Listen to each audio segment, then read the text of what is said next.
Perzija, danas poznata kao Iran, bila je jedna od najutjecajnijih i najtrajnijih civilizacija u povijesti. Mnogo prije osnivanja Rima ili velikih europskih carstava, Perzija je već bila sila koja je oblikovala sudbinu drevnog svijeta. Smještena strateški između Europe i Azije, postala je ključno središte trgovine, znanja i kulture. Kiro Veliki osnovao je Akemeničko carstvo u 6. stoljeću prije Krista, stvarajući model upravljanja temeljen na toleranciji i pravdi. Njegov nasljednik Darije I doveo je carstvo do najvećeg teritorijalnog širenja od Egipta do Indije i organizirao tako naprednu administraciju da je nadahnula kasnije civilizacije. Kserks I, njegov sin, sudjelovao je u legendarnim medijskim ratovima protiv Grčke, sepskim bitkama kao što su Maraton, Termopile i Salamina. Kasnije, Aleksandar Veliki okončao je perzijsku moć padom Darija III, ali duh Perzije preživio je. Ponovno se uzdigla pod Partima i Sasanidima, suočavajući se s Rimom u ratovima koji su definirali ravnotežu moći u drevnom svijetu. Ovo je priča o Perzijskom carstvu. Porijeklo Perzije, rođenje carstva. U srcu Iranske visoravni, između planina koje izgledaju kao da izrastaju iz vatre i pustinja koje se šire poput beskrajnih mora, nastao je jedan od najmoćnijih i najtrajnijih naroda u povijesti, Perzijanci. Prije nego što je njihovo ime postalo sinonim za carstvo i veličinu, ta zemlja bila je mozaik plemena, kultura i jezika koji su koegzistirali u stalnom napetosti između preživljavanja i ambicije. Korijeni Perzije sežu duboko u same početke indoeuropskih naroda, onih koji su prije više od 4000 godina počeli migrirati iz stepa sjeverno od Kaspijskog mora prema plodnim područjima na jugu i zapadu. Iranska visoravan postala je raskrižje civilizacija. Na istoku, narodi Baktrije i Sogdijane dominirali su dolinama Srednje Azije. Na zapadu, Elamiti su osnovali moćna kraljevstva na ravnicama Suse i Anšana. Na sjeveru, Medijci su širili svoj utjecaj na planine Medije. Na ovom raskrižju rodio se perzijski identitet. Stari asirski tekstovi već u 9. stoljeću prije Krista. Spominju dva različita naroda, Mada ili Medice i Parsa ili Perzijance, koji su nastanjivali planinska područja jugozapiranog Irana. Ti klanovi, organizirani u pastirske i ratničke zajednice, dijelili su jezik, religiju i običaje, ali ne i centraliziranu vlast. Medici su prvi stvorili prepoznatljivu političku strukturu, krajem 8. stoljeća prije Krista. Kralj, pod pritiskom Asiraca, ujedinili su svoja plemena pod vodstvom legendarnog kralja Dejokesa. Prema Herodotu, Dejokes je bio mudar sudac koji je uspostavio pravdu među plemenima i izgradio grad Ekbatanu, budući glavni grad Medije. Iako je njegova figura između mita i povijesti, predstavlja rođenje prve organizirane iranske kraljevine, izravni prethodnik budućeg Perzijskog carstva. Njegov nasljednik Fraortes proširio je medijsku vlast i borio se protiv Asiraca, ali je poražen. Njegov sin Kiaksar reformirao je vojsku i postigao ono što njegov otac nije mogao. Zajedno s Babiloncima uništio je Asirsko carstvo 612 Pršan kraj, čime je označen kraj jedne od najstarijih civilizacija Mezopotamije. Dok su Medijci učvršćivali svoju moć na sjeveru, Perzijanci su naseljavali regiju Persis, današnji Fars, na jugu. Bili su vazali Medije, ali njihova neovisnost s vremenom je rasla. Njihova prva poznata dinastija, Ahemenovci, nosila je ime po plemiću po imenu Ahmen, smatranom mitskim pretkom perzijskih kraljeva. Iako se o njemu malo zna, njegov je rod postao kralježnica budućeg carstva. Iz njegove loze potekao je Teisp, koji je vladao u Anšanu i održavao dvosmislen odnos s Medijcima, političku podređenost, ali kulturnu autonomiju. Stalni kontakt s mezopotamskim narodima omogućio je Perzijancima da usvoje administrativna znanja, pismo i poljoprivredne tehnike. Elam, mnogo starija civilizacija od Perzije, prenio im je ideju svete kraljevske moći i korištenja monumentalne arhitekture kao izraza moći. Tako je, kada se Perzija kasnije širila, Činila to ne samo vojnom snagom, nego i dubokim razumijevanjem društvene organizacije i diplomacije. Sredinom 6. stoljeća prije Krista, kreditna ravnoteža na iranskoj visoravni počela se mijenjati. Medija se pretvorila u golemo, ali slabo carstvo, izjedeno plemstvom i unutarnjim nepovjerenjem. Na njezinim granicama pomno su promatrali Babilonci i Lidijci. U tom kontekstu, perzijski princ, potomak Teispesa, pokrenuo je revoluciju koja će promijeniti povijest. Kir II, kasnije nazvan Veliki. No prije njegova uspona, Perzija je bila rubni, ratnički i strog narod. Perzijanci su bili organizirani u klanove, štovali su božanstva prirode i prakticirali obred vatre i čistoće, elemente koji će kasnije postati temelj zoroastrizma. Perzijski teritorij bio je surov i zahtjevan. Planine Zagrosa dijelile su plodne mezopotamske ravnice od suhe iranske unutrašnjosti. Opstanak je ovisio o pokretljivosti, stočarstvu i ratu. Karavane su prelazile doline noseći metale, konje, vunu i drago kamenje. Ta stalna razmjena oblikovala je u Perzijancima pragmatičan i prilagodljiv duh. Znali su pregovarati, ali i boriti se. Ta dvostrukost između diplomacije i nasilja obilježit će njihovo buduće carstvo. Moderna arheologija otkrila je da su mnogo prije Kira već postojali perzijski upravni centri s naprednim strukturama. U Anšanu natpisi na elamskom i akadskom pismu pokazuju spoj raznolikih kulturnih elemenata. Na tim pločicama Perzijanci se pojavljuju kao nasljednici starog poretka, ali i kao nova sila koja traži svoj identitet. Ideja o carskom sudbinstvu počela se oblikovati upravo tamo, u dolinama gdje su se miješali jezici trgovaca, vojnika i svećenika. Kada su babilonski pisari prvi put zabilježili ime Kira na svojim pločicama, nisu znali da taj kralj dolazi iz male i surove zemlje, predodređene da stvori prvo istinski globalno carstvo. Perzija je rođena iz pustinje, željeza i vatre, ali i iz ideala reda, pravde i jedinstva koji će pretvoriti drevnu Aziju u jedinstveni svijet.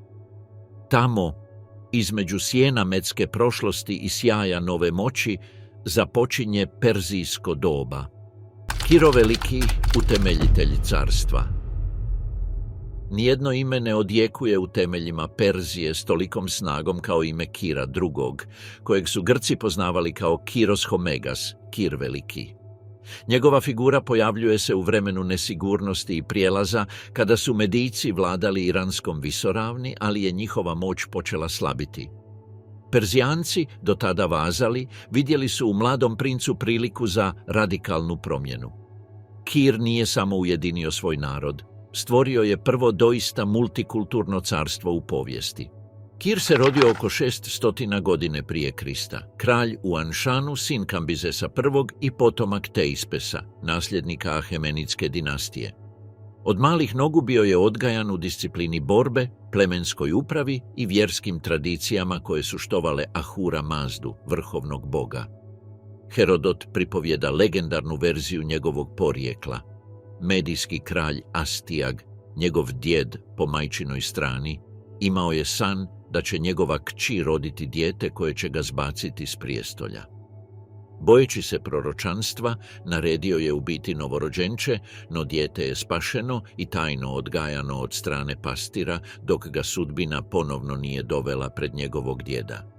Iako je priča mitska, odražava percepciju Kira kao izabranog, predodređenog da uspostavi novi poredak. Kad je odrastao, naslijedio je malo kraljevstvo Perzije. Formalno je još uvijek bio vazal Medije, ali njegova ambicija bila je veća od bilo kojeg prethodnog perzijskog kralja. Počeo je proces unutarnje unifikacije, učvrstio podršku južnih plemena i uspostavio discipliniranu vojsku. Njegovo karizmatično vodstvo i reputacija pravednosti pridobili su mu odanost čak i izvan granica. Godine 550 prije Krista. Kralj izbio je ustanak protiv Astijaga.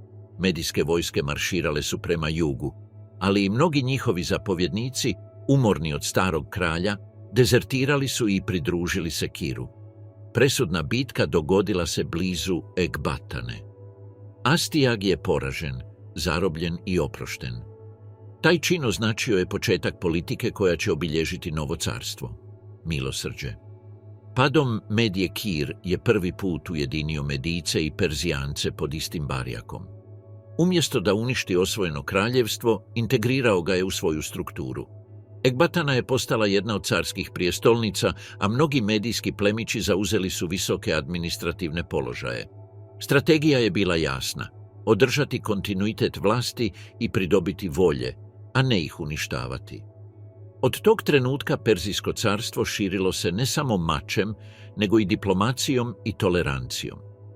Sljedeći cilj bilo je kraljevstvo Lidije u Maloj Aziji, kojim je vladao legendarni Krozo, poznat po svom bogatstvu i proročkim sposobnostima. Lidija je bila središte trgovine i kulture, gdje su se križale rute Egejskog mora i istoka. Godine 547. prije Krista. Kroner Kir je krenuo na zapad s vojskom pojačanom Medijcima i Perzijancima. Grčki izvori navode da je Krozo, oslanjajući se na svoju sreću, konzultirao proročište u Delfima prije početka rata. Proročište je odgovorilo dvosmisleno: ako prijeđeš rijeku Halis, uništit ćeš veliko carstvo. Krozo je interpretirao izjavu u svoju korist. No carstvo koje je bilo uništeno nije bilo Kirovo, nego njegovo. Bitke su bile intenzivne. Krozo je koristio kola i grčke plaćenike, ali Kir je upotrijebio smjelu taktiku. Fleksibilne formacije lake pješaštva i pokretljive konjice, idealne za anatolski teren. Nakon pobjede kod Pterije, Krozo se povukao u svoju prijestolnicu Sard, gdje je vjerovao da je rat završen. Kir ga je odmah pratio i opsjeo grad. Prema Ksenofontu koristio je deve da poremeti lidijske konje koji su se bojali njihovog mirisa. Za nekoliko dana Sard je pao. Krozo je zarobljen, a Kir mu je ponovno oprostio život. Osvajanjem Lidije otvorena su vrata Egejskog mora Perziji. Grčke polis u Maloj Aziji, poput Efeza i Mileta, brzo su se pokorile. Kir nije nametao svoju religiju ni kulturu, dopuštajući svakom području da zadrži svoje običaje u zamjenu za porez i odanost. Tako se rodio najefikasniji model carstva antike. Carstvo temeljeno na kontroliranoj raznolikosti. Dok se zapad osigurao, Kiro je okrenuo pogled prema istoku. Njegove vojske napredovale su do Baktrije i regije Inda, pokoravajući nomadska plemena i uspostavljajući stalne garnizone. Persijska ekspanzija pretvorila je Srednju Aziju u koridor ekonomske i kulturne razmjene. Ali najvažniji događaj njegove vladavine tek je trebao doći – osvajanje Babilona. Godine 539. prije Krista. Kroner Kiro se suočio s posljednjom velikom mezopotamskom silom. Babilon, pod vlašću Nabonida, bio je u unutarnjoj krizi. Njegova religijska politika otuđila je kler i narod. Babilonci su u Kiru vidjeli ne neprijatelja, nego osloboditelja. Persijska vojska napredovala je rijekom Eufrat, a prema kronikama promijenila joj tok kako bi prešla kroz zidine. Grad je pao bez velike bitke.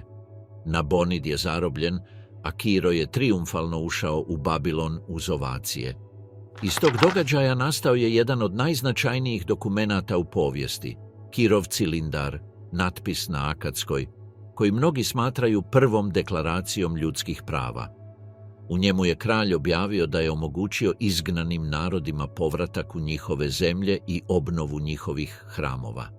Među njima su bili Židovi, zatočenici od uništenja Jeruzalema od strane Nabukodonosora. Kiro im je dopustio povratak i obnovu hrama, stječući reputaciju pravednog vladara koja je trajala stoljećima. Za razliku od prethodnih osvajača, Kiro nije nametao svoj jezik ni vjeru. Vladao je kao vladar koji poštuje tradicije svojih podanika, stvarajući fleksibilan, ali čvrst sustav moći. Njegov službeni naslov bio je Kralj 4 kraja svijeta, formula naslijeđena iz Mezopotamije, ali napunjena novim značenjem. Nije samo osvajao zemlje, nego je ujedinjavao narode pod zajedničkim poretkom. Pred kraj života, Kiro je vodio kampanje na sjeveroistoku protiv plemena Masažeta, nomadskog naroda izvan rijeke Serdarije. Tamo je, prema legendama, pronašao svoju smrt. Herodot kaže da je pao u borbi protiv kraljice Tomiris, koja je, nakon što ga je porazila, uronila njegovu glavu u mješinu punu krvi kao osvetu za svog mrtvog sina. Iako priča sadrži više mita nego povijesti, Kirova grobnica u Pasargadama, jednostavna građevina od bijelog kamena bez ukrasa, odražava njegov asketski i uzvišeni karakter. Pod njegovom vlašću Perzija je prešla iz plemenske konfederacije u carstvo koje je obuhvaćalo 3 kontinenta. Njegova ostavština nije se temeljila na uništenju, već na organizaciji i poštivanju različitosti. Nakon njegove smrti, oko 530 kralj, stari je svijet zauvijek promijenjen. Na visoravni Pasargade, gdje vjetar još uvijek puše kroz ruševine, ostaje odjek njegovog neispisanog epitafa. O čovječe, tko god bio i došao promatrati moj grob, znaj da sam ja, Kiro, osnovao Perzijsko carstvo i vladao cijelim čovječanstvom. Vlada Darija I. Organizacija, moć i ekspanzija. Nakon smrti Kira Velikog, golemo carstvo koje je stvorio trebalo je više od nasljednika. Trebalo je upravitelja sposobnog održati njegovu strukturu, konsolidirati je i osigurati kontinuitet. Tu je ulogu preuzeo Darije I, poznat kao Darije Veliki, koji je Kirovo djelo pretvorio u politički, ekonomski i vojni sustav toliko učinkovit da je služio kao model za buduća carstva stoljećima. Darijev uspon nije bio miran. Nakon smrti Kambizesa II, Kirinog sina, Perzija je prolazila kroz krizu legitimnosti. Kambizes, koji je osvojio Egipat, umro je tijekom povratka u carstvo, a čovjek koji se nazvao Esmerdis, vjerojatno varalica prema službenim izvorima, zgrabio je prijestolje. Darije, tada mladi plemić i zapovjednik kraljevske garde, pobunio se zajedno sa 6 perzijskih plemića, svrgnuo uzurpatora i proglasio se kraljem 522 Kroner. Ovaj događaj, ovjekovječen u behistunskom natpisu, bio je više od državnog udara. Označio je početak nove administrativne ere i konsolidaciju apsolutne moći perzijskog monarha. Behistunski natpis, urešen u monumentalnu stijenu visoko na planini, napisan je na 3 jezika, staroperski, elamitski i akadijski, i opisuje kako je Darije uspostavio red nakon što je ugušio pobune u gotovo svim provincijama carstva. To je jedan od najvažnijih dokumenata starog svijeta, usporediv s rozetskim kamenom, i poslužio je kao ključ za dešifriranje klinastog pisma stoljećima kasnije. U njemu se Darije predstavlja kao izabrani od Ahura Mazde, boga svjetla i istine, i opisuje svoje neprijatelje kao lašce i izdajnike. Ovom naracijom legitimizirao je svoje vladanje i povezao svoju vlast s božanstvom, učvrstivši sveti karakter perzijske monarhije. Jednom konsolidiravši prijestolje, Darije je reorganizirao carstvo s gotovo matematičkom preciznošću. Podijelio je teritorij na satrapije, odnosno administrativne provincije, od kojih je svaku upravljao satrap, obično perzijski ili medijski plemić, odgovoran za prikupljanje poreza, održavanje reda i nadzor lokalne pravde. Iako su ovi guverneri imali određenu autonomiju, Darije je stvorio centralizirani kontrolni sustav kako bi spriječio zloupotrebe, oči i uši kralja. Mreža carskih inspektora koji su putovali provincijama izravno izvještavali monarha i osiguravali lojalnost svojih službenika. Ova struktura omogućila je učinkovito upravljanje carstvom koje se protezalo od Inda do Nila, obuhvaćajući Egipat, Mezopotamiju, Malu Aziju, Kavkaz i dio Balkana. Nijedno prethodno kraljevstvo nije doseglo takav opseg niti raznolikost. U svom vrhuncu, Perzijsko carstvo kontroliralo je oko 8 milijuna četvornih kilometara i približno 40% svjetske populacije toga vremena. Darije je također reformirao gospodarstvo.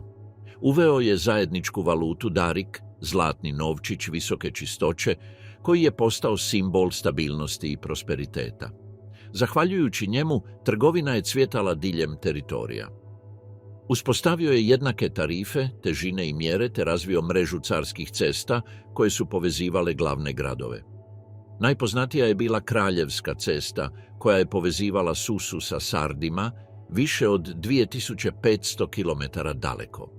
Jahači na konjima, izmjenjujući se svakih nekoliko kilometara, mogli su je prijeći za samo tjedan dana. Herodot je s divljenjem pisao: ništa na svijetu ne putuje brže od kraljevskih glasnika. Politička kontrola Darija temeljila se također na moćnoj birokraciji. U njegovim palačama u Susi i Perzepolisu radili su pisari, prevoditelji, računovođe i izaslanici iz svih dijelova carstva. Službeni jezici poput perzijskog, elamskog, aramejskog i akadskog koegzistirali su u državnim dokumentima, što odražava inkluzivni i multikulturalni karakter vlasti Ahemenida. Taj je sustav omogućio učinkovitu administraciju, ali je također ojačao ideju univerzalnog poretka pod autoritetom kralja kraljeva. Darijeva vjerska politika nastavila je nasljeđe Kir. Iako je obožavao Ahura Mazdu, pokazivao je toleranciju prema svim kultovima. Egipatski hramovi obnovljeni su, babilonski svećenici zaštićeni, a podložni narodi mogli su zadržati svoja božanstva i običaje. Zoroastrizam je, međutim, počeo stjecati jasniju ulogu u državnom aparatu, promičući vrijednosti istine, pravde i poslušnosti monarhu kao odraz božanske harmonije. U vojnom području Darije je proširio i profesionalizirao carsko vojstvo. Stvorio je stalne jedinice pješaštva i konjice, integrirajući kontingente iz svih regija. Među njima su se isticali besmrtni, elitna straža od 10.000 ljudi, čiji je broj ostajao konstantan. Kad bi netko umro ili bio ranjen, odmah bi ga zamijenio drugi. Njihovo naoružanje, disciplina i besprijekoran izgled postali su simbol perzijske moći. Darijeva ambicija vodila ga je dalje od same konsolidacije. Poduzeo je velike kampanje za proširenje granica. Osvajao je Trakiju i Makedoniju, šireći perzijsku moć do ruba Europe. Na istoku je pokorio regije Indije i Središnje Azije, a na zapadu je učvrstio nadzor nad Malom Azijom. Njegovi pokušaji da zavlada Grčkom označili su početak sukoba koji će nadmašiti vojnu razinu i postati sukob civilizacija. Godine 499. prije Krista. Kraljevski jonski gradovi Male Azije, pod utjecajem Atene, pobunili su se protiv perzijske vlasti. Jonska pobuna bila je ugušena, ali je u Dariju probudila želju da kazni Grke. Godine 490. prije Krista kralj pokrenuo je prvo perzijsku invaziju Grčke. Njegova flota iskrcala se na ravnici Maratona, sjeveroistočno od Atene. Tamo su atenski hopliti pod vodstvom Miltijada suprotstavili perzijsku vojsku u odlučujućoj bitci. Protiv svih očekivanja Grci su pobjedili. Poraz nije oslabilo carstvo, ali je povrijedio ponos kralja kraljeva. Darije je obećao osvetu, ali smrt ga je stigla prije nego što je mogao ispuniti svoju obećanje. Njegova vladavina, međutim, ostavila je monumentalnu baštinu. Pod njegovom vlašću Perzijsko carstvo postiglo je svoj vrhunac organizacije, stabilnosti i sjaja. Bio je tvorac carskog modela koji će inspirirati Seleukide, Parte, Sasanide i čak same Rimljane. Po njegovoj smrti 486 prije Krista, kraljevstvo je prešao na njegovog sina Kserksa I, nasljednika prostranog, učinkovitog i ponosnog carstva, ali i nedovršene ambicije, osvajanja Grčke. Na brežuljcima Perzepolisa, među reljefima koji još prikazuju kralja kako drži luk i koplje, figura Darija i dalje predstavlja perzijski ideal reda i moći, najvišu točku civilizacije koja je vjerovala da odražava savršenstvo kozmosa na zemlji. Religija carstva, Zaratustra i Zoroastrizam. U duhovnom središtu Perzijskog carstva uzdizala se vjera koja je oblikovala ne samo njegov identitet, već i poimanje pravde, moći i morala, Zoroastrizam. Više od religije bio je to svjetonazor koji je prožimao politiku i svakodnevni život milijuna podanika, dajući ideološku koherentnost tolikom prostranom i raznolikom teritoriju koji su vladali Ahemenidi. Podrijetlo Zoroastrizma seže nekoliko stoljeća prije Kira i Darija. u neodređenom razdoblju između 1200 i 1000 prkas Kremenoses, kada je prorok po imenu Zaratustra ili Zoroaster, prema grčkoj tradiciji, počeo propovijedati novu formu vjere na sjeveroistočnim iranskim ravnicama. Njegova učenja, zabilježena u Gatama, središnjem dijelu Aveste, predstavljala su radikalnu promjenu u odnosu na politeističke religije njegova vremena. Umjesto kaotičnog panteona bogova, Zoroaster je proglašavao postojanje jednog vrhovnog principa, Ahura Mazde, mudrog gospodara, tvorca svega dobrog, istinitog i pravednog. Svijet, prema njegovom učenju, bio je bojno polje između dviju vječnih i suprotstavljenih sila, istine ili Aša i laži ili Druj. Ahura Mazda predstavljao je svjetlo, red i pravdu, dok je Ahriman ili Angra Mainyu utjelovljavao tamu, korupciju i obmanu. Ta dualnost nije bila ravnoteža, već moralni rat u kojem je svaki čovjek morao sudjelovati svojim mislima, riječima i djelima. Činiti dobro, govoriti istinu i održavati čistoću nisu bili izolirani religijski činovi, već kozmičke dužnosti. Zoroaster je učio da je slobodna volja najveći dar čovjeku i da je svaka osoba odgovorna za odabir dobra i doprinos konačnoj pobjedi Ahura Mazde.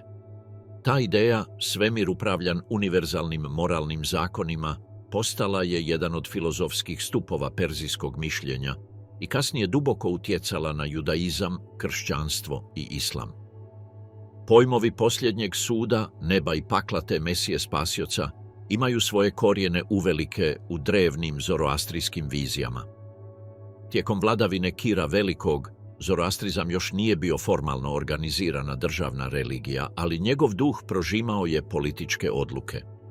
Religijska tolerancija, suosjećanje prema osvojenim narodima i ideja vladanja pravedno bili su odrazi zoroastričke etike. Kir nije nametao svoju vjeru, ali je vladao prema njezinim načelima: poštivanje istine, zaštita slabih i odbacivanje tiranije. Za Darija Pimere odnos između religije i moći postao je eksplicitniji. U natpisu iz Behistuna Darije stalno zaziva Ahura Mazdu kao izvor svoje legitimnosti. Po milosti Ahura Mazde ja sam kralj, Ahura Mazda mi je dao ovo kraljevstvo. Ova rečenica nije bila samo pobožna formula, već politička izjava. Autoritet kralja proizlazio je iz kozmičkog poretka, a vladati u skladu s božanskom istinom bila je njegova sveta dužnost. Lagati ili se pobuniti protiv kralja značilo je stoga osporiti univerzalni poredak. Zoroastrizam nije bio religija hrama ni krvave žrtve.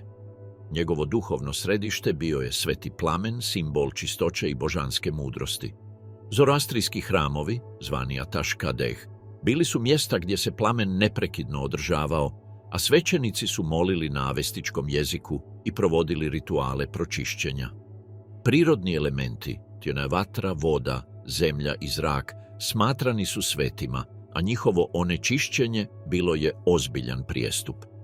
Čak su i pogrebni rituali odražavali ovo poštovanje. Tijela se nisu sahranjivala niti spaljivala, već su stavljala u toranj tišine ili dakmas, gdje su bila izložena suncu i pticama, čime se spriječavalo skrnavljenje elemenata. Zoroastrička moralnost temeljila se na jednostavnoj, ali dubokoj trijadi: dobre misli, dobre riječi, dobra djela. U ovoj formuli sažeta je sva ljudska dužnost prema kosmosu. Nije postojalo tiransko svećeništvo niti zatvorena hijerarhija. Naglasak je bio na osobnom etičkom ponašanju. Svaki građanin, vojnik, sudac i kralj trebao je odražavati tu unutarnju harmoniju. Stoga je perzijska uprava, unatoč svom pragmatizmu, težila pravdi, učinkovitosti i poštovanju raznolikosti. Koncept Aša, istine i univerzalnog poretka, također je bio politički alat. U carstvu koje je obuhvaćalo narode s različitim jezicima, bogovima i običajima, pojam jedinstvenog moralnog poretka koji je kralj održavao kao predstavnik božanske istine pružao je koheziju. Zoroastrizam nije nastojao eliminirati lokalne kultove, već ih uskladiti unutar višeg okvira, univerzalne borbe između dobra i zla. Perzijska carska arhitektura, odražavala je ove principe. Na reljefima u Perzepolisu primjerice narodi carstva prikazani su s dostojanstvom donoseći darove kralju ne kao robovi, već kao sudionici istog kozmičkog poretka. Vladar se ne prikazuje kao bog, već kao njegov najviši sluga. Ova ideja svete i etične kraljevske vlasti bila je temelj stabilnosti carstva kroz generacije. Tijekom vladavine Kserksa I, zoroastrička vjera se još više proširila, iako je počela pokazivati napetosti s drugim kultovima. Svećenici magi, čuvari svetog plamena i rituala, stekli su značajan utjecaj, a zoroastrizam se počeo institucionalizirati, odvajajući se od svog izvornog duha individualne čistoće. Njegova simbolička moć ipak je ostala netaknuta, bio je svjetlo protiv tame, pravda protiv laži, red protiv kaosa. Medijske ratove, sukob s Grčkom. Suočavanje između Perzije i Grčke bilo je više od niza bitaka. Bio je to susret dvaju shvaćanja svijeta. S jedne strane univerzalni poredak kralja kraljeva, utjelovljen Darijem I, simbol civilizacije, božanske vlasti i ekspanzije najvećeg carstva koje je ikada postojalo. S druge strane, skupina malih neovisnih polisa, ponosnih na svoju slobodu i građanski identitet, spremnih oduprijeti se onome što su smatrali stranim tiranijom. Ovaj sukob, koji će povijest zapamtiti kao medijske ratove, započeo je na obalama Egejskog mora požarom koji će zahvatiti cijelo Sredozemlje. Godine 499. prije Krista. Kar, grčki gradovi Ionije, smješteni na zapadnoj obali Male Azije i podvrgnuti perzijskoj vlasti od Kirovih osvajanja, pobunili su se protiv svojih satrapa. Bili su prosperitetni, obrazovani i duboko pod utjecajem atenske demokracije, te su smatrali neprihvatljivim nametanje upravitelja iz Suse. Ustanak predvođen Aristagorom iz Mileta započeo je hrabrim napadom. Jonski Grci, uz podršku Atene i Eretrije, napali su i zapalili Sardis, jedan od administrativnih glavnih gradova carstva. Iako je grad brzo vraćen pod perzijsku vlast, čin je imao golem simbolički značaj. Kada je Darije primio vijest prema Herodotu, uzeo je luk, ispalio strijelu u nebo i zakleo se da će se osvetiti Atenjanima. Naredio je sluzi da mu pri svakom obroku 3 puta šapne na uho: "Gospodine, sjeti se Atenjana." Jonski ustanak ugušen je 494. pr. kruna nakon krvave pomorske bitke kod Lade, u kojoj je perzijska flota uništila grčki otpor. Milet je opljačkan, stanovništvo deportirano, a hramovi uništeni. No kazna nije utažila Darijev bijes. Pravi cilj bile su Atena, grad koji je zapalio iskru. Godine 492. prije Krista. Kroner Darije šalje prvu ekspediciju pod vodstvom Mardonija, svog zeta. Flota je napredovala kroz Trakiju i Makedoniju, podvrgavajući regije bez velikog otpora, ali oluja na planini Atos uništila je veći dio brodova i prisilila na povlačenje. 2 godine kasnije kralj je organizirao novu kampanju. Prije invazije tražio je od grčkih gradova zemlju i vodu kao simbol podčinjenosti. Mnogi su prihvatili, ali Atena i Sparta odgovorile su pogubljenjem perzijskih izaslanika i bacanjem u bunare, govoreći im da tamo mogu pronaći zemlju i vodu koju traže. Taj čin označio je točku s koje nema povratka. Ljeto 490 prije Krista. Kar, snažna perzijska flota pod vodstvom Datisa i Artaferna, prešla je Egejsko more i iskrcala se na ravnicu Maratona, oko 40 km od Atene. Perzijska vojska brojala je desetke tisuća ljudi, strijelaca, jahača i lagane pješačke vojske iz cijelog carstva. Protiv njih stajalo je samo 10.000 atenskih hoplita i mali kontingent iz Plateja pod zapovjedništvom Miltijada, pripremljeni braniti svoju zemlju. Tijekom nekoliko dana obje su vojske promatrale jedna drugu izdaleka. Perzijanci su se nadali podijeliti Grke diplomacijom ili strahom, dok su Atenjani tražili savršeni trenutak za napad. Napokon, Miltijad naređuje napad. Hoplitski juriš, izveden u čvrstoj formaciji i neobičnom brzinom, iznenadio je Perzijance. Njihove linije su se slomile pred naletom grčkih štitova i kopalja. U nekoliko sati bitka je bila odlučena. Perzijska vojska poražena je, a preživjeli pobjegli prema brodovima. Prema kronikama, oko 6400 Perzijanaca poginulo je naspram samo 192 Atenjanina. Pobjeda kod Maratona bila je više od vojnog trijumfa. Bio je to moralni udarac najvećem carstvu svijeta. Atena je pokazala da slobodan grad može suprotstaviti i pobijediti svjetsku silu. Vijest se proširila po cijeloj Grčkoj kao otkriće. Herodot priča da je nakon bitke glasnik po imenu Filipid trčao od Maratona do Atene oko 40 km da objavi pobjedu i, nakon što je izgovorio riječi "pobjedili smo", pao mrtav od napora. Taj događaj, legendaran ili ne, simbolizirao je grčki duh, potpuno predanje slobodi i polisima. Darije nije prihvatio rezultat. Odmah je počeo pripremati novu invaziju, ovoga puta mnogo veću, s ciljem ne samo da kazni, nego i da osvoji cijelu Grčku.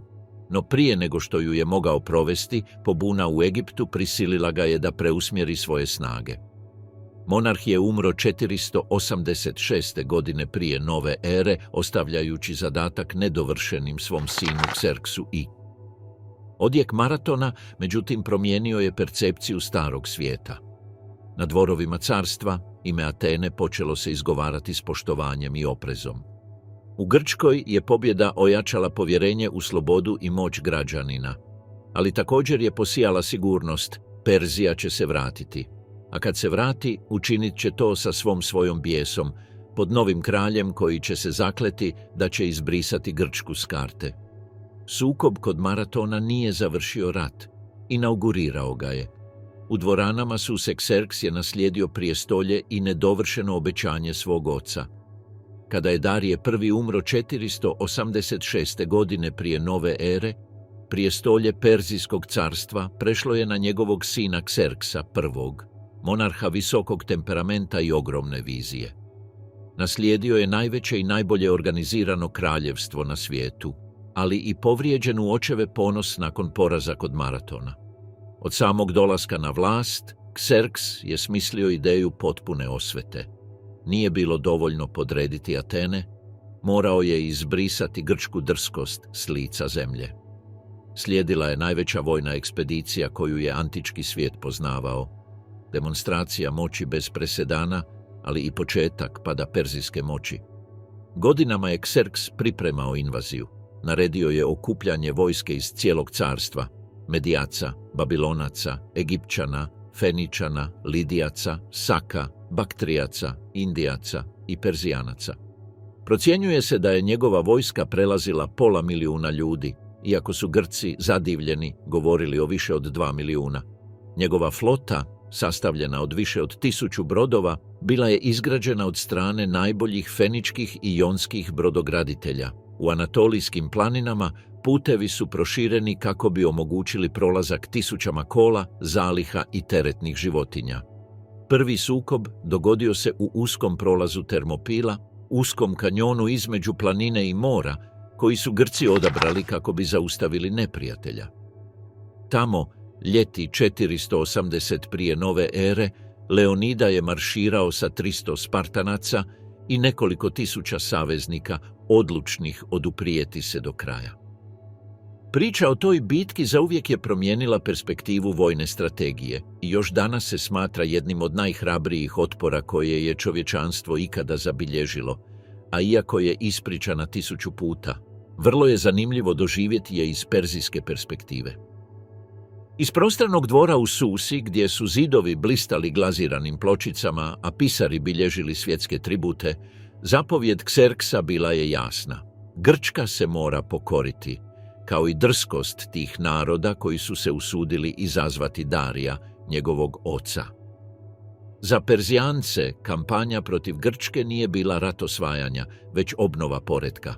U umu kralja kraljeva svemir je trebao odražavati harmoniju Ahura Mazde, a svaki narod koji je odbio njegovu vlast predstavljao je kaos.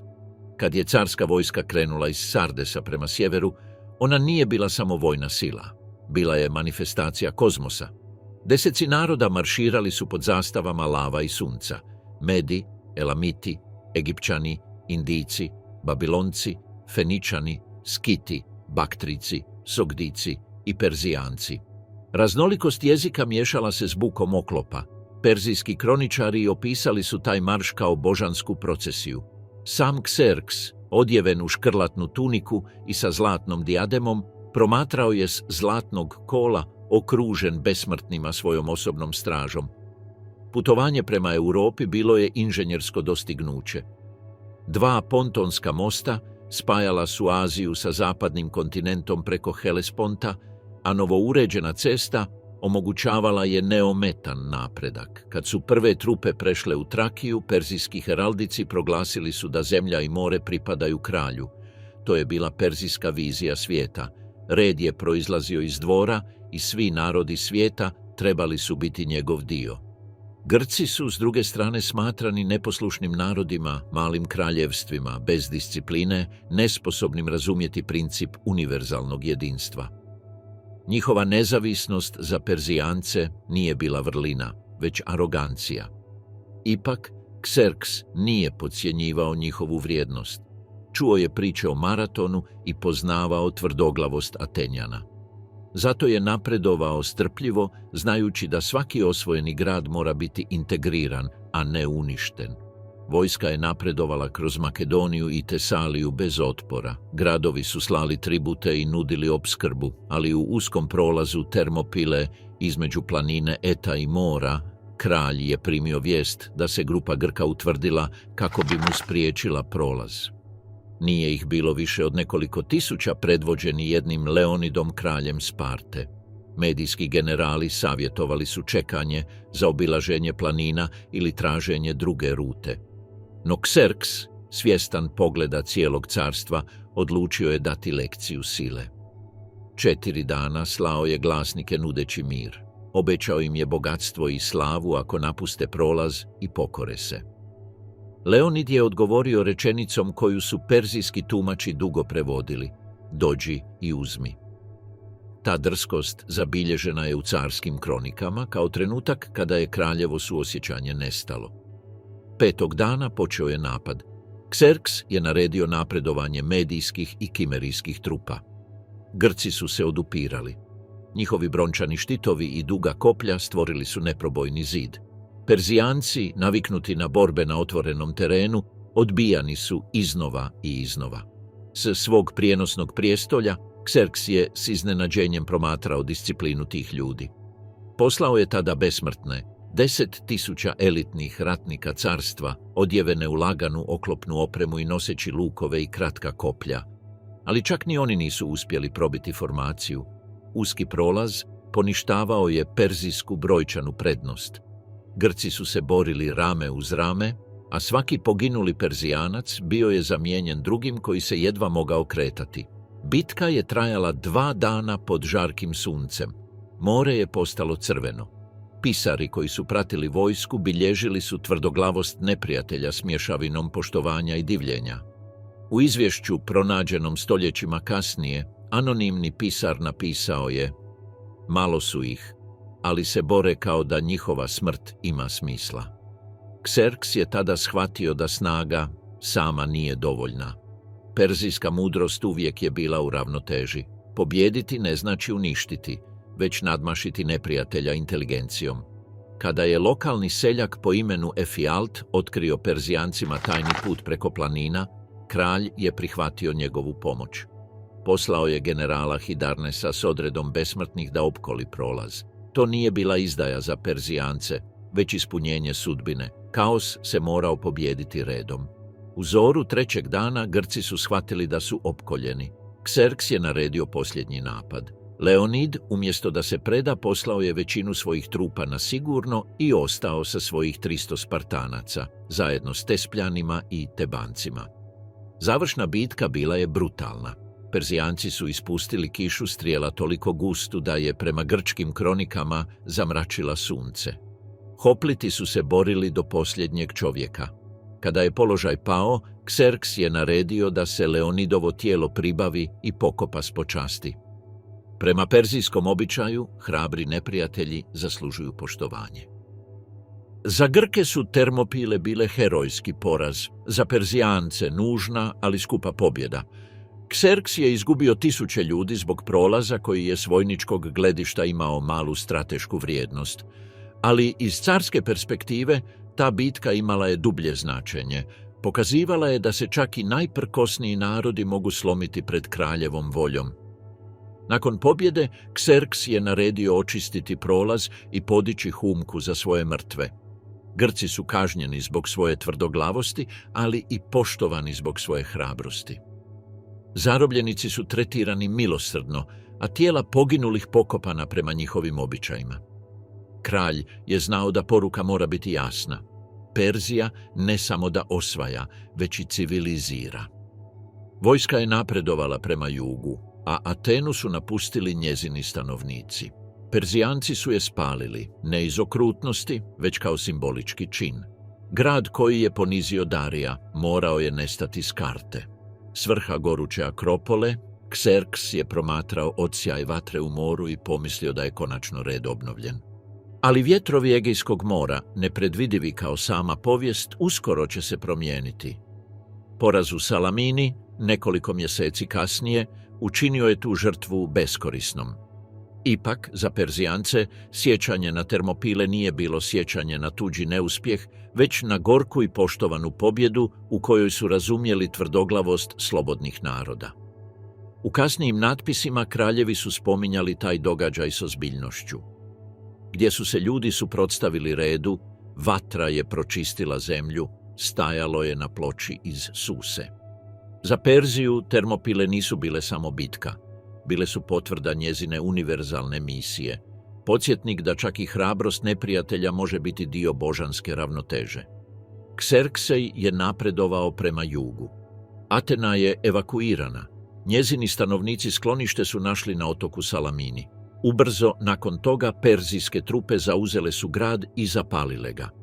Akropola je gorjela, a dim se uzdizao kao simbol carske vlasti.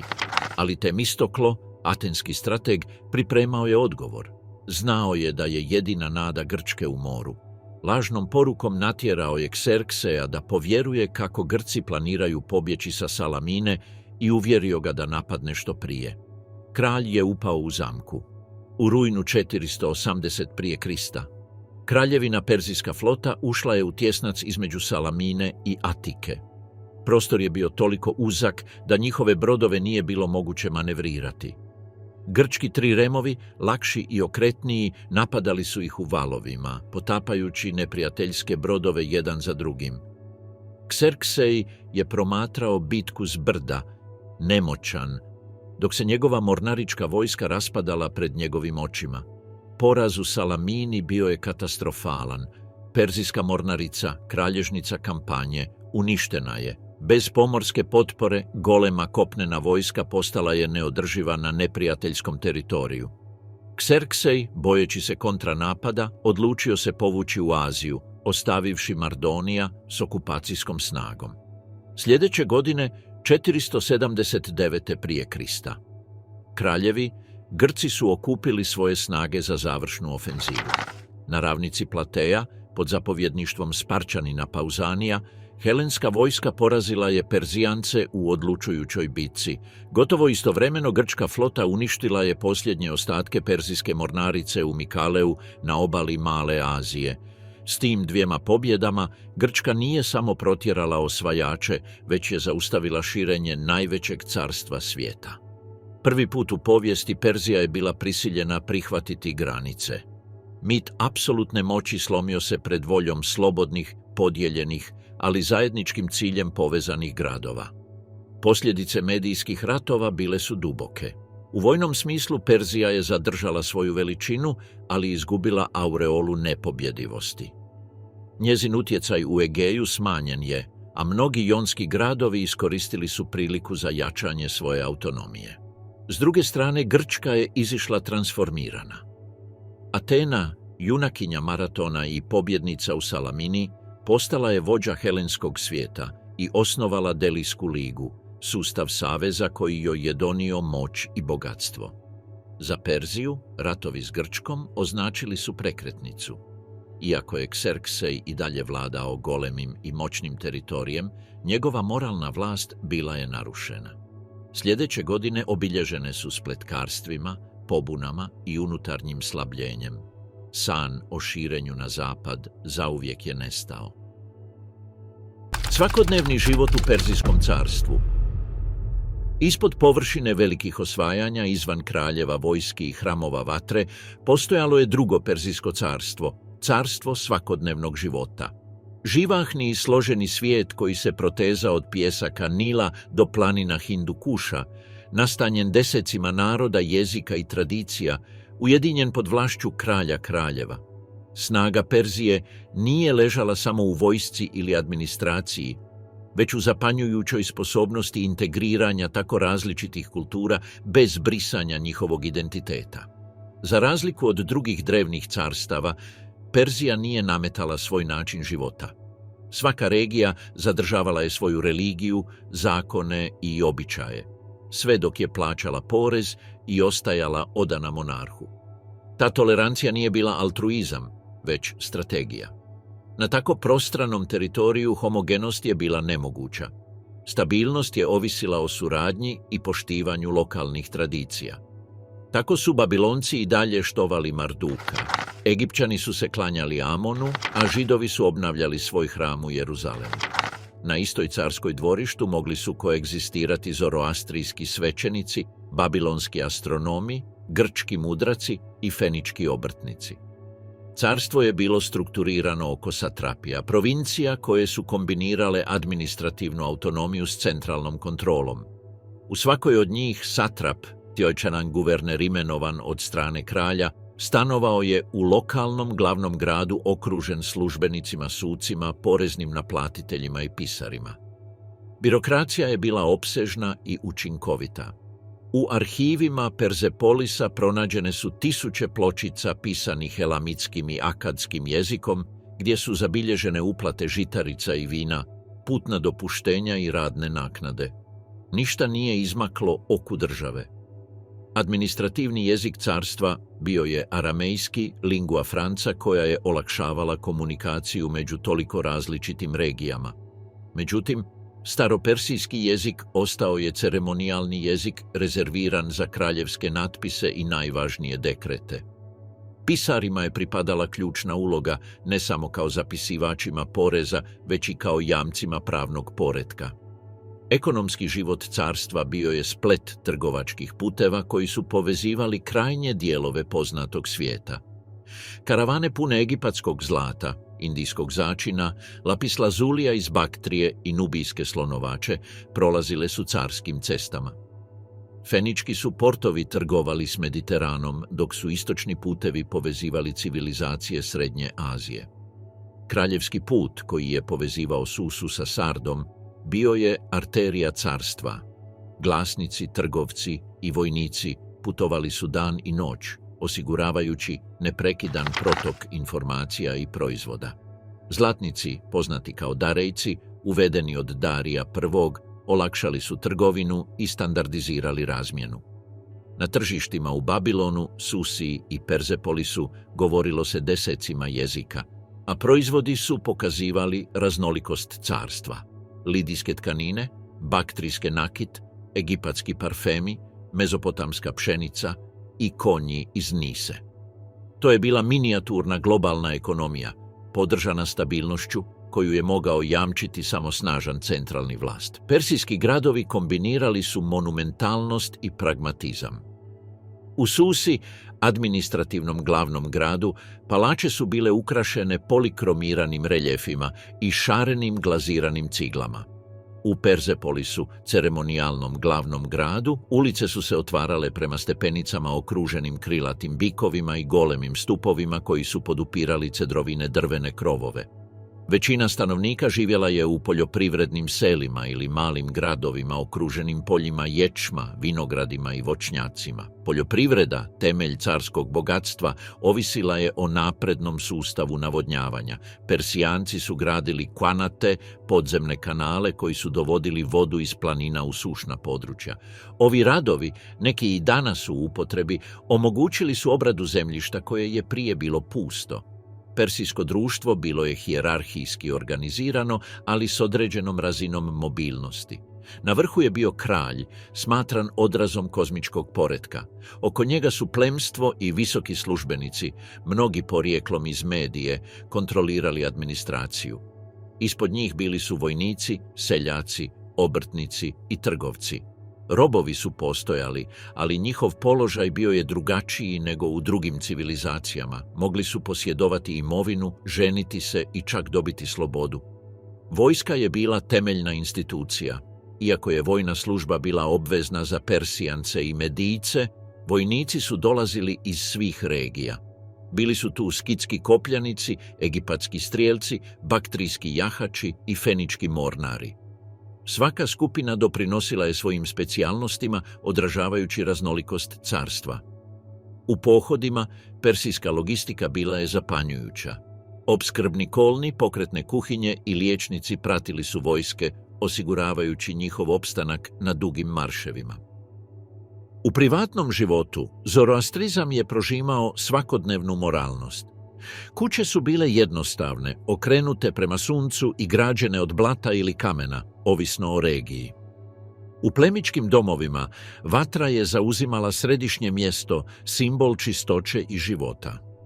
Brakovi su bili obiteljski dogovori, a poligamija, iako prihvaćena među višim slojevima, nije bila univerzalna. Persijanci su cijenili iskrenost i odanost. Laganje se smatralo jednim od najgorih prijestupa, izdaja poretka Ahura Mazde. Persijska umjetnost kombinirala je utjecaje. Reljefi Perzepolisa pokazuju fuziju mezopotamskog stila i anatolske nježnosti. Tapiserije i tkanine bile su poznate po kvaliteti i boji. Keramika, ukrašena cvjetnim i životinjskim motivima, izvozila se u cijeli poznati svijet. U zlatarstvu Perzijanci su postigli majstorstvo koje je zadivilo čak i njihove neprijatelje. Klinasto pismo, iako službeno, koegzistiralo je s jednostavnijim sustavima koje su koristili trgovci i lokalni pisari. Na dvorovima glazba i poezija bili su simboli profinjenosti.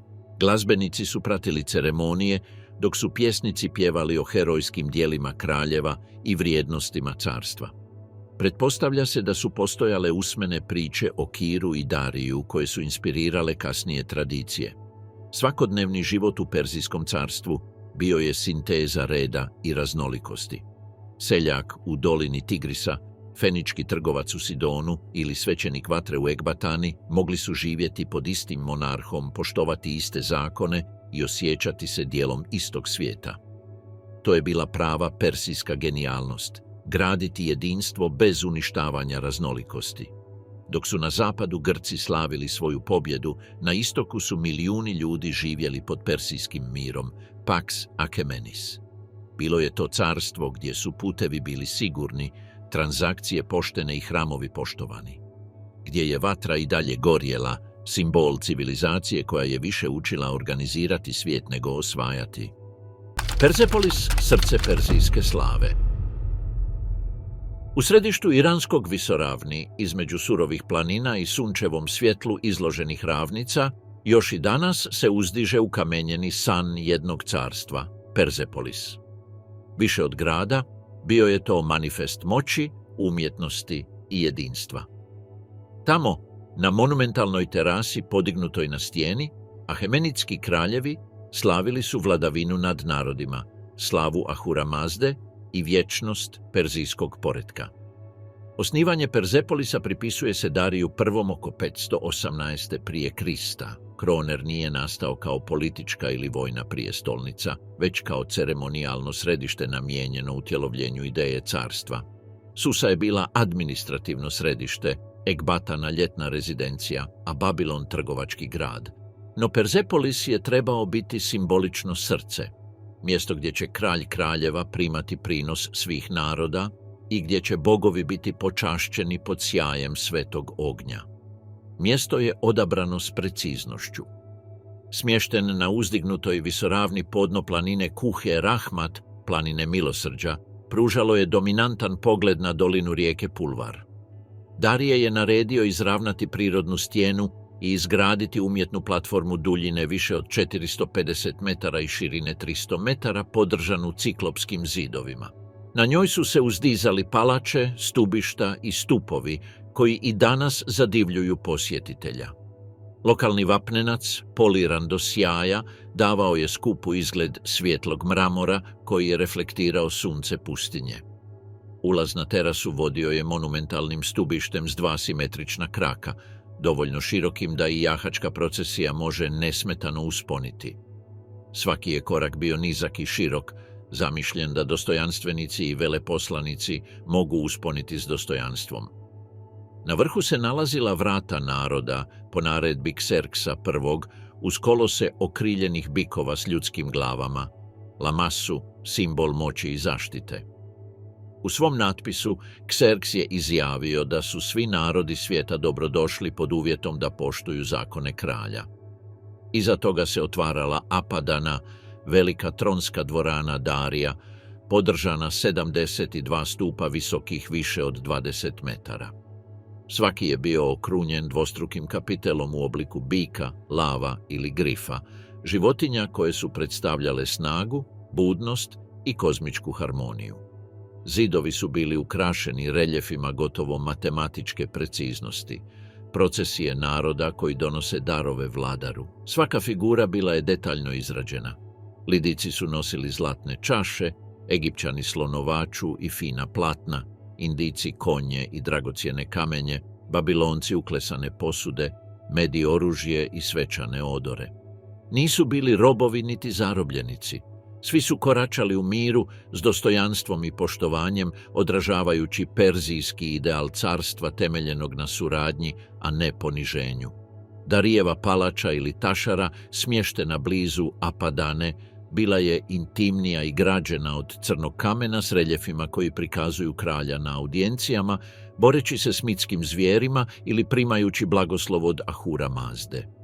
Natpisi na zidovima nisu slavili osvajanja, već vrline: Darije kralj, veliki kralj, kralj kraljeva, kralj zemalja, sin Histaspea, Perzijanac, sin Perzijanca, Arijac arijskog porijekla. To je bilo potvrđivanje identiteta, način da se kaže da persijsko plemstvo nije temeljeno samo na moći, već na čistoći poretka i istine. Arhitektonski kompleks upotpunjivao je Jerjesov palača, kraljevski haremski prostor, dvorane za prijeme, riznice i stražarnice.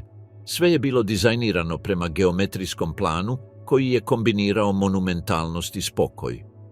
Dekoracija je uključivala obojene glazirane opeke, tepihe, zavjese i namještaj od egzotičnog drva. Stropovi su bili od libanonskog cedra, a vrata prekrivena listovima zlata i srebra. Svake proljeće tijekom proslave Novruza, perzijske nove godine, predstavnici svih provincija dolazili su u Perzepolis. Grad se pretvarao u veličanstvenu pozornicu. Delegacije su se uspinjale stepenicama, glazbenici su svirali svečane melodije, svećenici su palili sveti plamen, a kralj, sjedeći na prijestolju, primao je darove od naroda. Ta ceremonija nije bila samo politička, već i kozmička. Predstavljala je obnovu svjetskog poretka i potvrdu da je kralj kraljeva čuvar ravnoteže između svjetla i tame. Svakodnevni život u Perzepolisu vrteo se oko tog ritualnog sjaja. Tisuće radnika, obrtnika i pisara živjelo je u gradu ili u njegovoj okolici. Glinene pločice pronađene u ruševinama, napisane elamitskim jezikom, bilježile su isplatu plaća, distribuciju hrane i rute transporta materijala. Muškarci i žene, slobodni i robovi, svi su primali obroke žitarica, vina i ječma prema svom rangu. Ti dokumenti otkrivaju izvanrednu organizaciju rada, gdje su i žene mogle obnašati administrativne dužnosti ili primati naknadu za nadzor radionica. Urbanistički dizajn Perzepolisa odražavao je filozofiju. Zgrade nisu bile orijentirane prema hramu ili središnjem trgu, već prema prijestolju. Sve se koncentriralo oko figure kralja, predstavnika božanske istine. Oko njega umjetnost, arhitektura i religija spajale su se kako bi izrazile jednu poruku – vječnost perzijskog poretka. Ali sjaj Perzepolisa nije bio imun na vrijemeni rat. 200 godina nakon osnivanja, 330 prije Krista. Kralj Aleksandar Veliki osvojio je Perziju. Grad je bio opljačkan i zapaljen. Plamenovi su progutali palače i potamnili reljefe. Kaže se da je Aleksandar, pijan ili vođen željom da osveti uništenje Atene, naredio požar kao simboličan čin dominacije. Stupovi su pali, blago se raspršilo, a vatra je srce carstva pretvorila u ruševine. Ipak, Perzepolis nikada nije u potpunosti nestao. Njegove zidine ostale su, a stoljećima su ga ljudi u regiji zvali Taht-e Jamšid, prijestolje Jamšida, u čast mitskog perzijskog kralja koji je prema legendi vladao u zlatno doba. U tihim kamenovima čuva se sjećanje na carstvo koje je vjerovalo u ljepotu kao odraz moći, u harmoniju kao znak civilizacije i u vatru kao simbol vječnosti. Imperijska mreža, kraljevi putevi, pošta i špijuni. Ako je snaga Perzijskog carstva ležala u njegovoj vojsci i upravi, njegova duša bila je u cestama. Nijedna druga drevna sila nije tako jasno shvaćala da vladati nije samo dominirati, nego povezivati.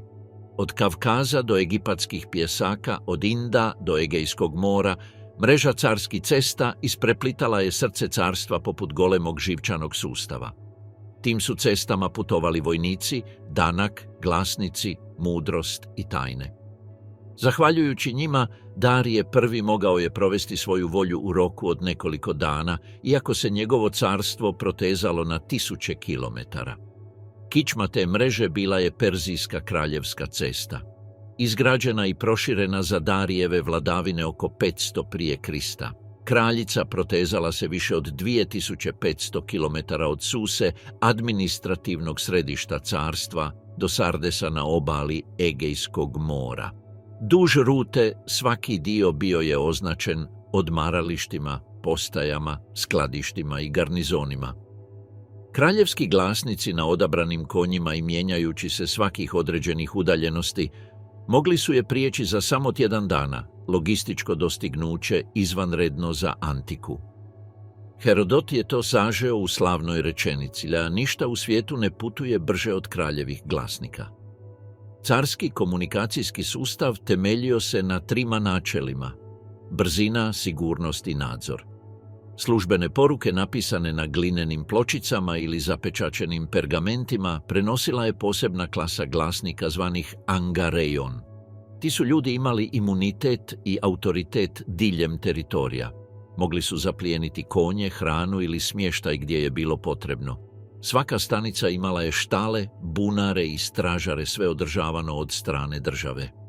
Duž puta kameni stupovi označavali su udaljenosti i planinske prijelaze, dok su mostovi i ceste bili popločani isklesanim kamenjem kako bi izdržali stalni prolazak karavana i vojski. Sustav nije služio samo upravi, već i trgovini.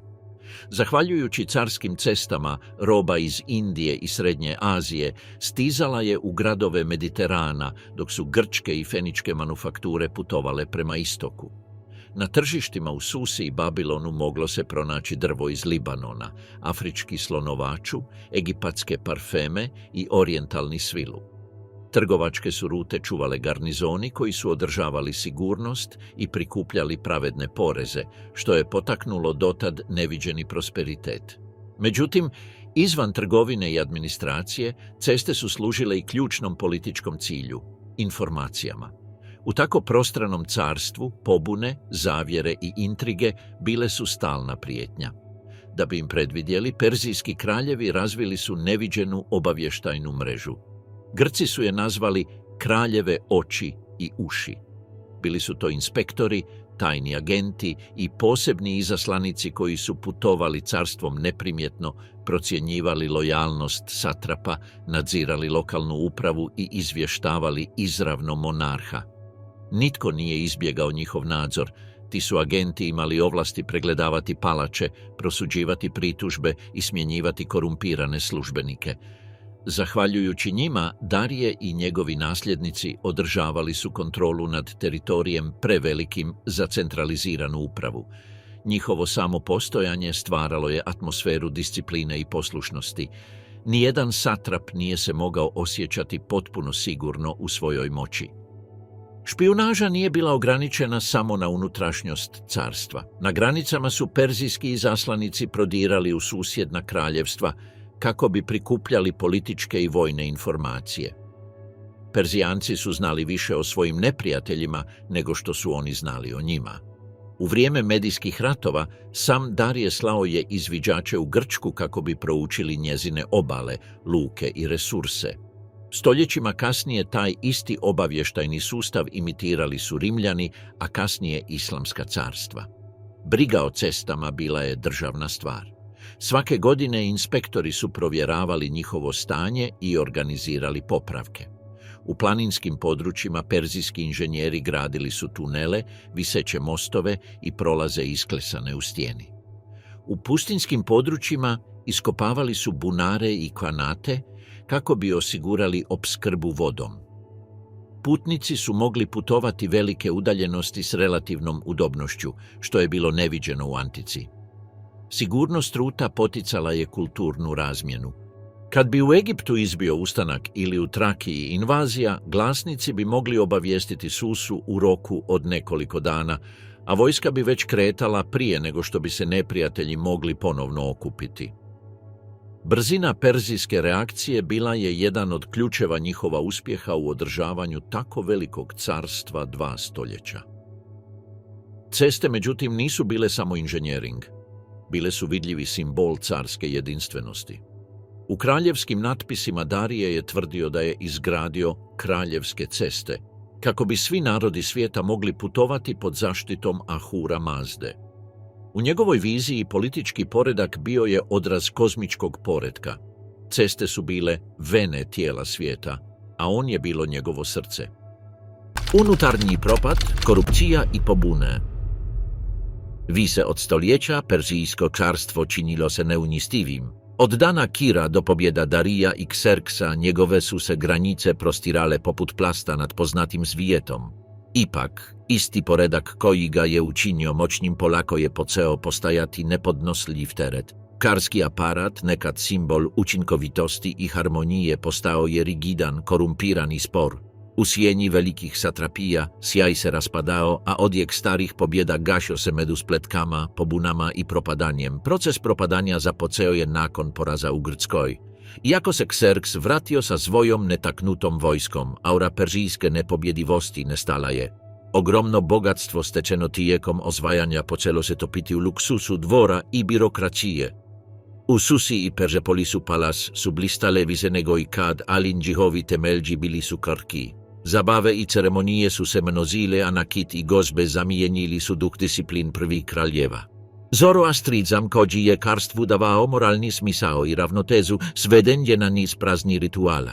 Satrapi, nekad odani službenici monarha, počeli su se ponasati kao kraljevi u vlastitim provincijama. Ogromne udaljenosti između centra i granica činile su izravnu kontrolu nemogućom. U Egiptu, Lidiji, Babilonu i Baktriji guverneri su akumulirali vojnu moć i osobno bogatstvo. Carske ceste su i dalje funkcionirale, ali izvjestaji koji su stizali na dvor bili su sve više manipulirani. Oči i uši kralja, strasni inspektori u doba Darija, sada su primali mito ili su ignorirani. Sredinom 5. stoljeća prije Krista, krte pod vlašću Artaxerxa I, carstvo se suočilo sa svojom prvom velikom krizom autoriteta. Egipat, tradicionalno teško za kontrolirati, pobunio se uz potporu grčkih plaćenika. Iako je pobuna ugusena, cijena je bila ogromna. Perzija je morala privatiti privremeni gubitak kontrole nad Nilskom deltom i povećati poreze u drugim provincijama kako bi financirala kampanje. Podlozni narodi, esevjesni slabosti centra, počeli su testirati granice svoje poslušnosti.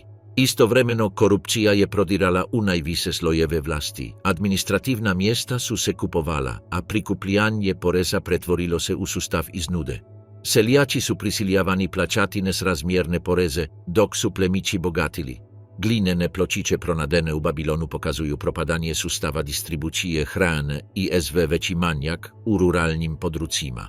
U nekim regijama podloznici su radije bjezali u planine ili pustinju nego služili kraljevskim prikupljačima poreza. Wojska, nekada najdiscipliniranija sila starog svijeta, počela se fragmentirati. Perzijski wojnici zamienieni su stranim plaćenićima, uglavnom Grcima, angaziranjem zbog iskustwa. Ti ratnici, odani samo zlatu, postali su prijetnja jednako velika kao vanjski neprižateli. Trosak održavanja tako velikich wojski postao je neodživ. Karskie blagajne praznile su se, a ratowi su se financirali povećanjem poreza ili devalvacijom darika. U međuvremenu se duh jedinstva kođe obiljecio prve kraljeve gubio. Dinastikni brakovi su se množili, a unutarnji sukobi oko nasljedstva postali su uobikajeni. Nakon smrti Kserksa nic zawiera krwawo je potresao dvore. Godine 465 prije Krista. Kralj sam Kserks je ubijen u svojoj spavačoj sobi od strane zapovjednika svoje straže Artabana, koji je pokusao zgrabiti prijestolje prije nego što je bio pogubljen. Njegov sin Artaxerks prvi naslijedio je prijestolje oslabljeno nepovjerenjem i intrigama. Tijekom vladavina Artaxerksa I, Darija II i Artaxerksa II karstwo je obstajalo, ali bez snage. Perzija je i dalje bila bogata i moćna, ali njezina veličina bila je prividna. Ekonomija se odżavala zahvaljujući eksploataciji i trgovini, dok su sukobi z Grcima nastavljali, sada na dyplomatskom polju. Satrapi Male Azije počeli su se urotiti sa Spartom ili Atenom prema vlastitim interesima. Peloponeski ratovi u 5. stoljeću prije Krista kruna djelomično su financirani perzijskim zlatom, koje su dijelili satrapi koji su djelowali kao neovisni kraljevi. Nezadovoljstvo je raslo i među manđinama karstwa. U Babilonu lokalna plemička klasa Sanđala je o ponownom stjecanju svoje bivše neovisnosti.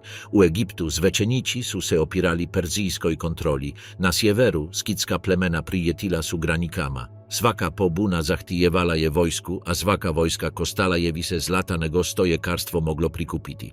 Stabilnost koja je bila bit persijskog poretka pretvorila se u iluziju održavanu silom. Kulturno Perzija je i dalje blistala.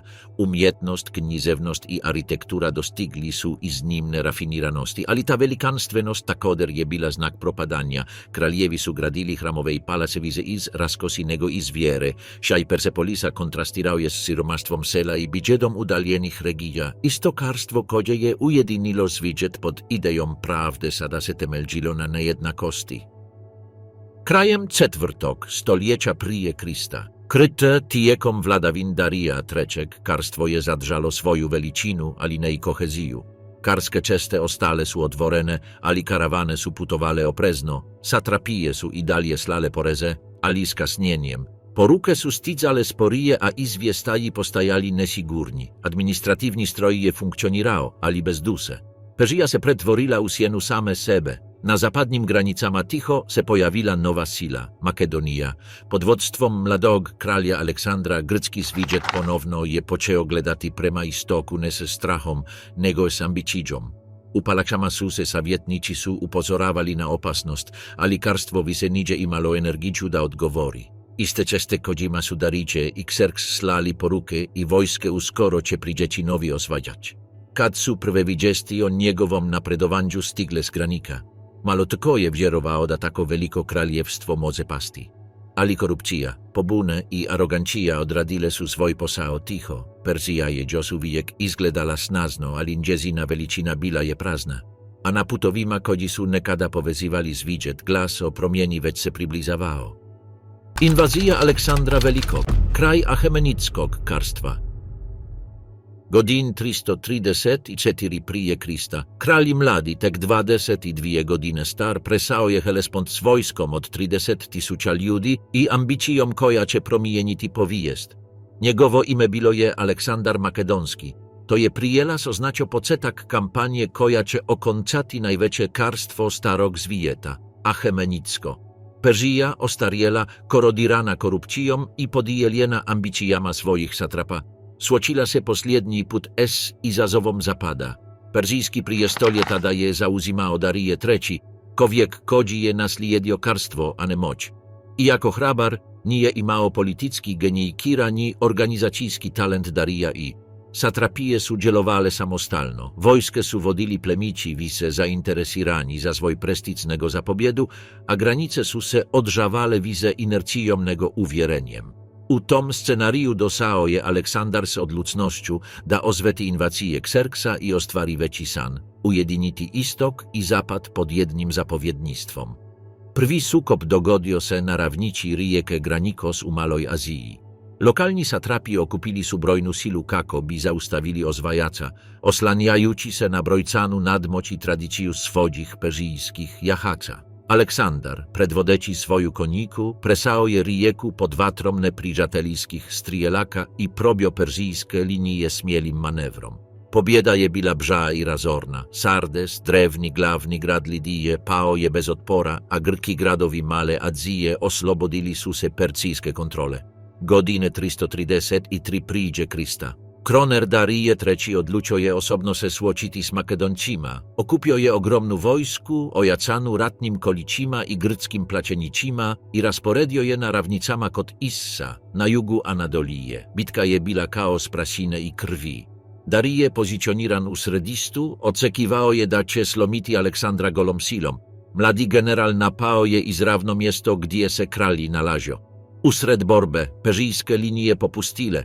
Darije je pobiegao z bojnog polja, ostawiwsi iza sebe svoj kočija, obitali i prestic. Taj bijeg označio je pocetak kraja.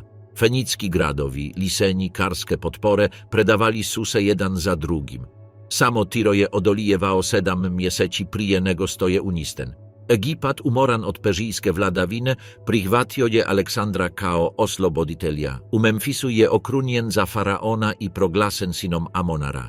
Ondje je osnovao Aleksandriju, grad koji je trebao simbolizirati spoj kultura koje je zelio ujediniti. U međuvremenu Darije je pokusavao reorganizirati svoje snage. Godine 331 priđe Krista. Kralj okupio je novu wojsku u Gaugameli, blizu Arbela, sjeverno od Babilona. Bio je to posljednji pokusaj Perzije da zaustavi osvajača. Kronike govore o wise od 200.000 ljudi u spratnju slonova i ratnih kola z kosama. Aleksandar je imao manje od 50.000, ali njegova disciplina i strategija bile su nadmoćne. Kada je bitka započela, Darije je naredio napredowanie, oczekujući da će opkoliti Makedonce. Aleksandar je, savrsenim manewrom opkoljawania, napao desni bok i otworio izravan proboj prema sredistu. Perzijski kralj ponowno je pobiegao. Posljedice su bile trenutne. Babilon se predao bez borbe, a potom Susa, gdje je Aleksandar osvojio blaga sakupljana stoljećima.